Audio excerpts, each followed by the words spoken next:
जब पूतना आगे बढ़ी, भगवान की नजर पड़ी पूतना पर, कहा क्या मौसी जी आ रहे हैं तो इनका स्वागत करना पड़ेगा। सो भगवान सबसे पहले अपनी आंखें बंद कर लिए, अपने नेत्रों को बंद कर लिए। संतों ने पर बड़ा विचार रखा कि भगवान अपने नेत्रों को क्यों बंद कर लिए। किसी ने कहा अभी कन्हैया छोटे हैं तो डर गए इसलिए आंखें बंद कर लिए। किसी ने कहा नहीं नहीं, डर नहीं गए, बात यह है भगवान यहाँ क्या करने आए हैं, दुष्टों का संहार करने। और ये कौन है, ये भगवान की बोहनी है, ये भगवान अब प्रारंभ करने जा रहे हैं, इसलिए भगवान आंखें बंद करके मंगलाचरण ध्यान कर रहे हैं। किसी ने कहा नहीं नहीं, ये भी बात नहीं। बोले क्या, बोले वो माया है, वो माया का रूप बना करके आई है। और भगवान कौन है, ये माया के पति हैं। और इसके ऊपर यदि भगवान की दृष्टि, मंगलमय दृष्टि पड़ गई तो ये जो स्वरूप बना करके, सुंदर स्वरूप बना करके आई है, इसका स्वरूप सामने आ जाएगा। तो महाराज यहाँ उत्सव जो मनाया जा रहा है सब घबरा जाएंगे, इसलिए भगवान अपनी आंखें बंद कर लिए।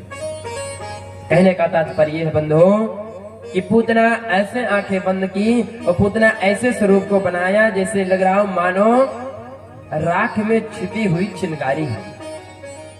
कैसे, बोले जब ठंडी का समय आता है तो जो आग सेंकते हैं लोग, आग रहती है तो क्या करते हैं, उसको राख से ढक देते हैं।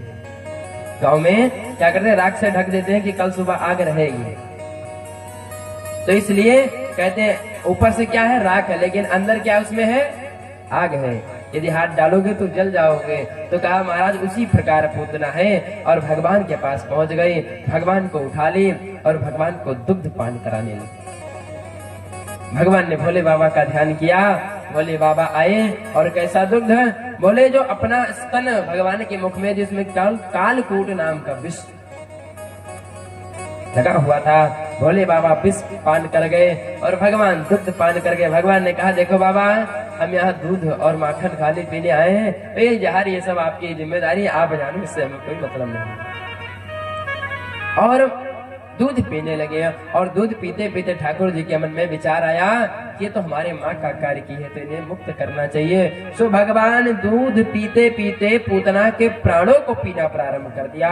और जब कष्ट दर्द होने लगा तो महाराज सा मुंच मुंच, हे लाला छोड़ दे, हे लाला छोड़ दे, हे लाला छोड़ दे। अरे कौन बताए उसको कि भगवान पहले तो पकड़ते नहीं है और जब पकड़ते हैं तो फिर छोड़ते नहीं। ठाकुर जी की विशेष कृपा है। महाराज पूतना भगी, पूतना महल से बाहर निकल इतना विकराल स्वरूप बना ली। महाराज भगी, पीछे से ग्वाल बाल सब दौड़ाते हैं और पूतना इतनी लंबी चौड़ी, महाराज जहाँ ग्वाल बाल 1000 पैर रखते हो, एक पैर रख करके पहुंच जाती है। पूतना भगी और भगवान प्राणों को पी गए। पूतना गिरी और उसका प्राणांत हो गया। बोले पूतना मर्दन भगवान की जय हो। पूतना की मृत्यु हो गई। भगवान उसकी गोदी पर बैठ करके खेल रहे हैं। ग्वाल बाल पहुंचे हैं तो सीढ़ी लगा करके चढ़ते हैं और भगवान को उतारते हैं और माँ को दिया। और जब माँ को दिया, माँ प्रसन्न हुई और भगवान को दुग्ध पान कराई। भगवान अपने कमल से नेत्र को खोले, समया देख करके प्रसन्न हुए। लेकिन सब सोचने लगे ये मर कैसे गया, ये मरी कैसे। किसी ने कहा हमें लगता है भग रही थी लाला को लेके, सो गड्ढे में इसका पैर पड़ा, सो ये महाराज गिरी और इसके प्राण उड़ गए। एक ने कहा मूर्ख ये बताओ, न यहाँ गड्ढा दिख रहा है न यहाँ कुछ दिख रहा है, ये और गिरती भी तो ये मुख के बले गिरती, ये तो सीधे पड़ी हुई है, इसमें कोई और बात है। तब तक नंद बाबा पहुंच गए। नंद बाबा पहुंचे, कहा बाबा गजब हो गया। बोले क्या हुआ। बोले आप मथुरा गए कि यहाँ ये पूतना आधम की और हमारे लाला को लेकर के भग रही थी, तो गिरी मर गई।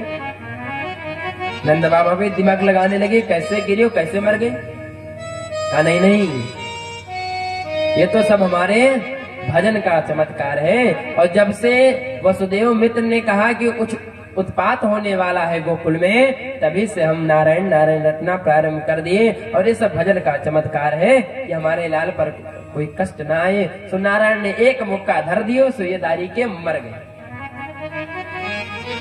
लेकिन तो होना था हो गया। अब एक काम करो, अपने अपने घर से जाओ, अस्त्र शस्त्र लेकर के आओ और इसको ठिकाने लगाओ। महाराज ऐसा गिरी कि गोकुल और मथुरा का रास्ता जाम कर गई, बंद कर गई। सारे बगीचे कंस के टूट गए, जितने बगीचे से सब टूट गए महाराज। और वही लकड़ियां उठा उठा करके काट काट करके और इसके ऊपर डाल करके इसके ऊपर डाला तो महाराज आग लगाई, ऐसा सुगंधित धुआं निकला